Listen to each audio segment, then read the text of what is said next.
Welcome ID के coaching campus में मैं आपका स्वागत करता हूं एक बेहद ही इम्पॉर्टेंट टॉपिक के साथ, गूगल टैक्स, जिसे इक्विलाइजेशन टैक्स भी कहा जाता है। 2016 में ही इंट्रोड्यूस किया गया था, लेकिन इस समय ये बड़ा चर्चे में है क्योंकि अमेरिका ने हमारे ऊपर जांच बैठाई है। जांच क्यों बैठाई है, अभी हमने क्या बदलाव किए हैं 2020 में, आइए उसको देखते हैं। अब सवाल ये उठता है कि अगर गूगल टैक्स लग गया है तो क्या अब हमें गूगल इस्तेमाल करने के लिए टैक्स देना पड़ेगा। और सवाल उठता है कि क्या अमेरिका का जो प्यार था भारत के प्रति, जो मोहब्बत थी भारत के प्रति, जो लगाव था, क्या वो खत्म हो गया।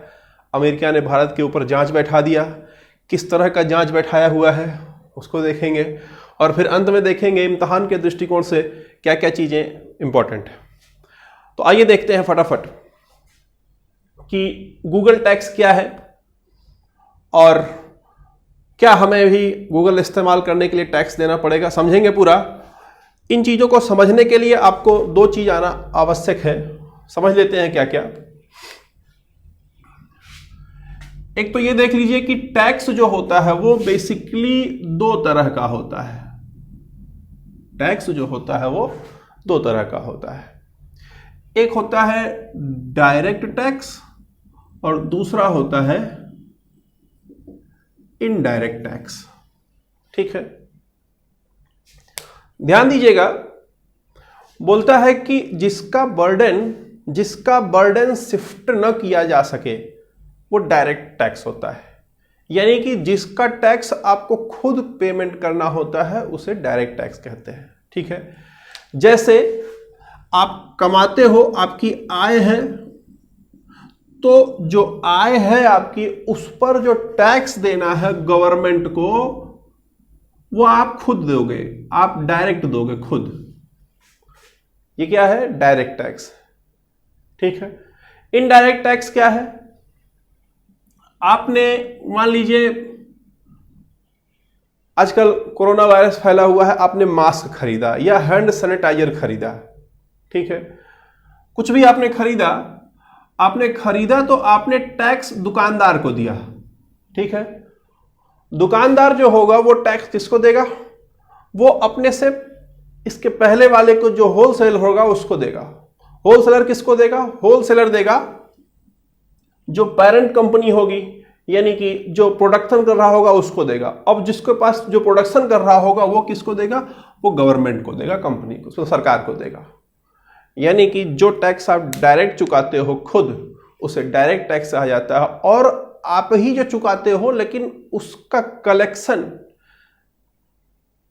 ध्यान दीजिए, गवर्नमेंट के पास उसका कलेक्शन आप डायरेक्ट नहीं देते हो, बल्कि आपका टैक्स कुछ चैनलों से हो करके जाता है गवर्नमेंट के पास, उसे इनडायरेक्ट टैक्स कहते हैं। ठीक है, ये दो बात समझ में आ गई। अच्छा, मैं केवल इतना ही बता करके आगे बढ़ रहा हूं क्योंकि यही चीजें जो है बस इंपॉर्टेंट है ना, इस गूगल टैक्स को समझने के लिए। आगे बढ़ते हैं फटाफट, ध्यान दीजिएगा।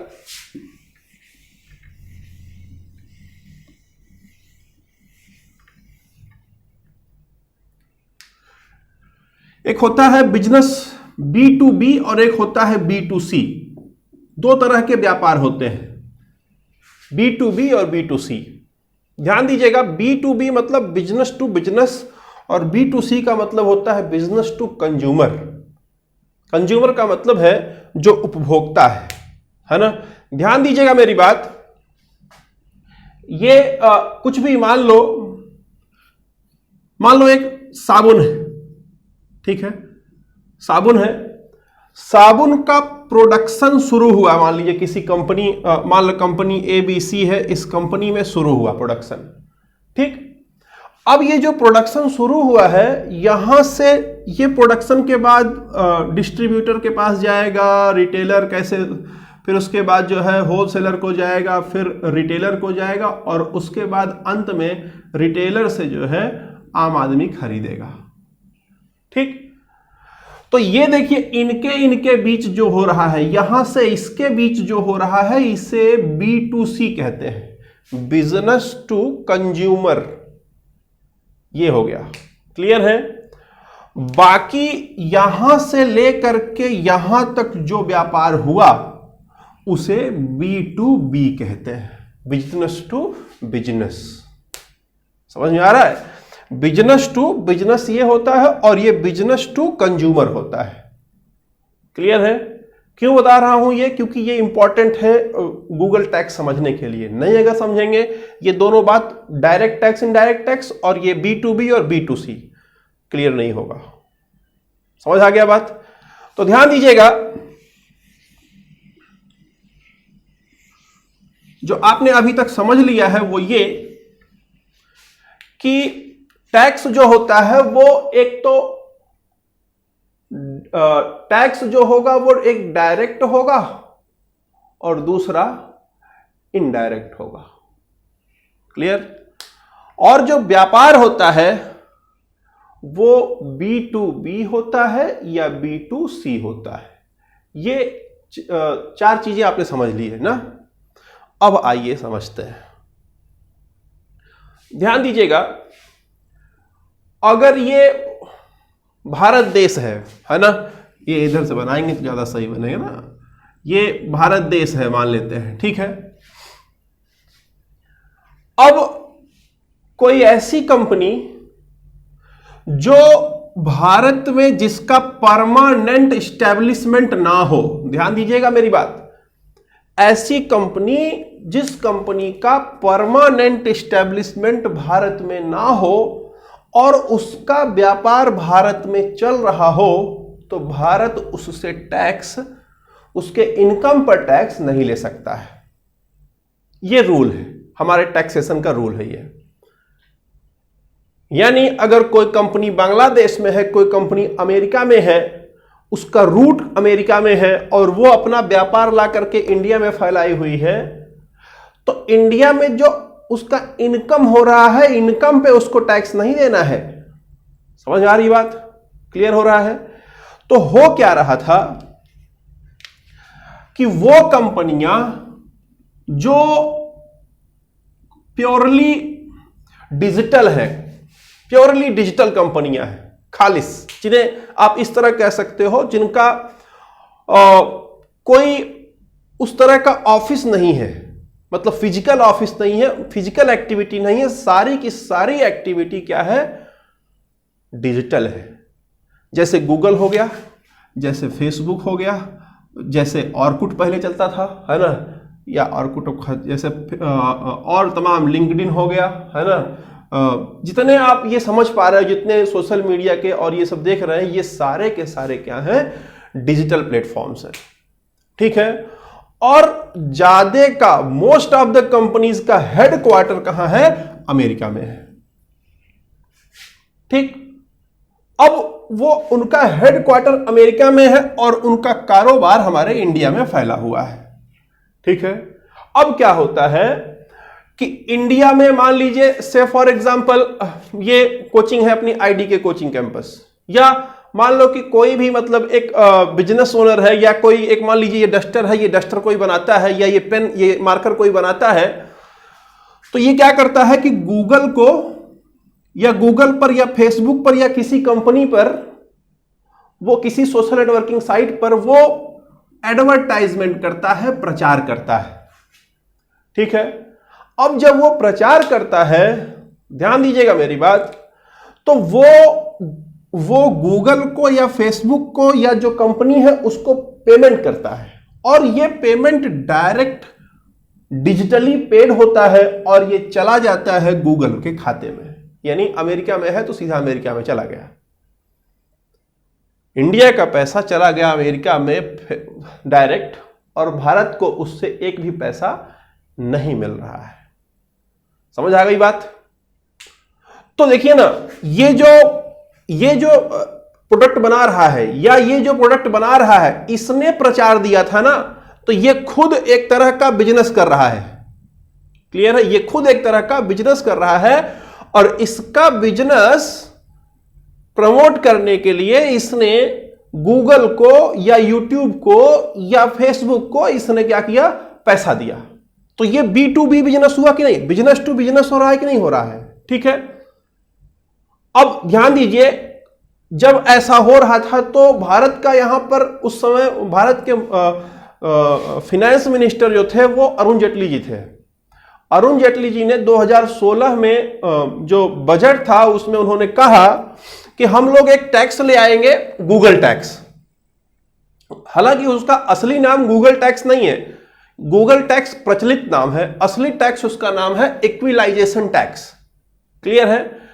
उन्होंने कहा कि जो कंपनी, जैसे मान लो कोई कंपनी ये है, एक्स मान लो कंपनी है, ये अगर गूगल को पेमेंट करती है प्रचार करने के लिए, एडवर्टाइजमेंट करने के लिए, तो उस पर हम लोग 6% टैक्स वसूलेंगे। समझ आ गई बात? और ये 6% टैक्स जमा करने की जिम्मेदारी गूगल की नहीं होगी। ये 6% टैक्स जमा करने की जिम्मेदारी जो कंपनी प्रचार दे रही है उसकी जिम्मेदारी होगी। यानी एक तरह का इसको डायरेक्ट टैक्स बना दिया। यानी कि अगर आप प्रचार कर रहे हो तो टैक्स आपको देना पड़ेगा। टैक्स डिडक्शन सिस्टम लेकर के आए ये लोग। बोले कि अगर आप 100 रुपए का प्रचार कराने जा रहे हो तो इसमें हम 100 रुपए का प्रचार कराने जा रहे हो तो 6% हमें टैक्स चाहिए। ठीक है, तो आप 106 रुपया पे करोगे, टोटल 6 रुपया सीधा हमारे खाते में आएगा और 100 रुपया गूगल के खाते में जाएगा। समझ आ गई बात?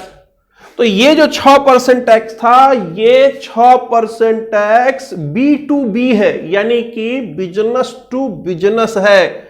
यानी कि कंपनी एक दूसरे कंपनी को काम दे रही है प्रचार करने के लिए, एडवर्टाइजमेंट के लिए, बदले में उस कंपनी से टैक्स लिया जा रहा है और यह टैक्स डायरेक्ट टैक्स है। याद रखिएगा, गूगल टैक्स जो है ये डायरेक्ट टैक्स हो गया। क्यों?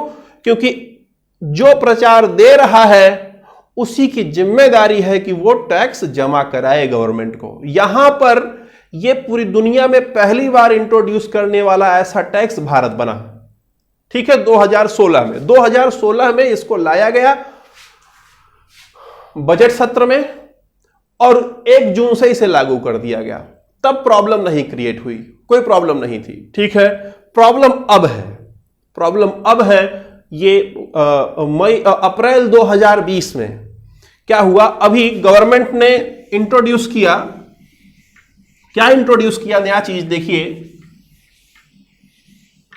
नया चीज गवर्नमेंट ने यह इंट्रोड्यूस कर दिया कि अब भारत में अगर कोई ई कॉमर्स कंपनी है, जैसे अमेजन, ठीक है, अमेजन है, बोला कि अब जैसे अमेजन है, अगर अमेजन पर कोई कपड़ा खरीदता है, कोई सामान खरीदता है कोई भारतीय, ध्यान दीजिएगा क्या हो रहा था कि अमेजन इंडिया में सामान बेच रहा है और पैसा कमा रहा है।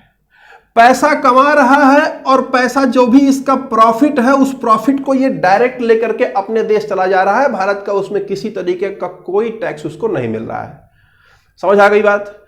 अब क्या बोला गवर्नमेंट ने, जिस पर जांच बैठा दिया है अमेरिका ने, क्या बोला गवर्नमेंट ने कि हम अमेजन से 2% टैक्स लेंगे अगर अमेजन भारत देश में B2C यानी बिजनेस टू कस्टमर, इसके पहले क्या था? B2B था, ये क्या है? B2C है। यानी कि अमेजन डायरेक्ट जो है सामान बेच रहा है कंज्यूमर को, उपभोक्ता को। तो बोला अमेजन की जिम्मेदारी होगी कि अमेजन 2% का टैक्स चुकाएगा। समझ आ रही बात? 2% का टोटल टैक्स चुकाएगा ये। अब ये जो 2% का टैक्स अमेजन को चुकाना पड़ रहा है, ध्यान दीजिएगा कि ये इनडायरेक्ट टैक्स हो गया। क्यों? क्योंकि जो कंज्यूमर है ये टैक्स इसको देगा और ये गवर्नमेंट को टैक्स देगा। समझ में आ रहा है? तो ये इनडायरेक्ट टैक्स हो गया।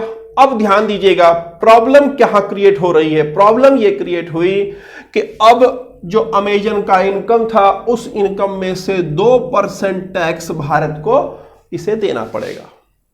और भारत के अंदर जितनी बड़ी बड़ी कंपनियां हैं जो ई कॉमर्स कर रही हैं या डिजिटली कॉमर्स कर रही हैं, डिजिटली बिजनेस कर रही हैं B2C में, वो सब जो है, अब सब नहीं लेकिन अधिकतम अमेरिका की है।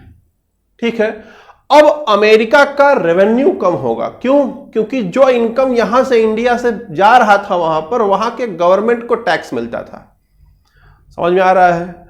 तो ऐसी स्थिति में डोनाल्ड ट्रंप ने भारत के ऊपर एक इंक्वायरी बैठा दी है और इंक्वायरी में जांच ये होनी है कि ये जो 2% इसने टैक्स लगाया वो किस आधार पर लगा दिया है, इसकी नैतिकता क्या है। और उन्होंने यहां तक भी कहा है, मतलब जो है कि अगर यह ऐसा कुछ मिलता है जो लीगली और मतलब नैतिकता रूप में और कानूनी रूप में अगर हमें थोड़ा भी यहां पर डाउट हुआ तो हम प्यूनिटिव टैक्स लगाएंगे। प्यूनिटिव टैक्स लगाएंगे। प्यूनिटिव टैक्स का मतलब है पनिशमेंट का टैक्स लगाएंगे, यानी कि तब भारत का अगर कोई सामान अमेरिका में आएगा तो हम भारत के सामान के ऊपर अधिक टैक्स लगाएंगे।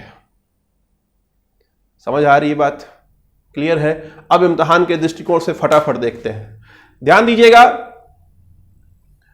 एक बात ध्यान दीजिएगा यहां पर कि ये सारे के सारे जो टैक्स हैं वो टैक्स केवल उन्हीं कंट्रीज पर लगेंगे, उन्हीं कंपनियों पर लगेंगे जिनका परमानेंट इस्टेब्लिशमेंट भारत के बाहर हो, यानी कि जिनका इस्टेब्लिशमेंट भारत में न हो। अगर कोई कंपनी का इस्टेब्लिशमेंट भारत में है और भारत में कमा रहा है तो जाहिर सी बात है वो इनकम देगा भारत को।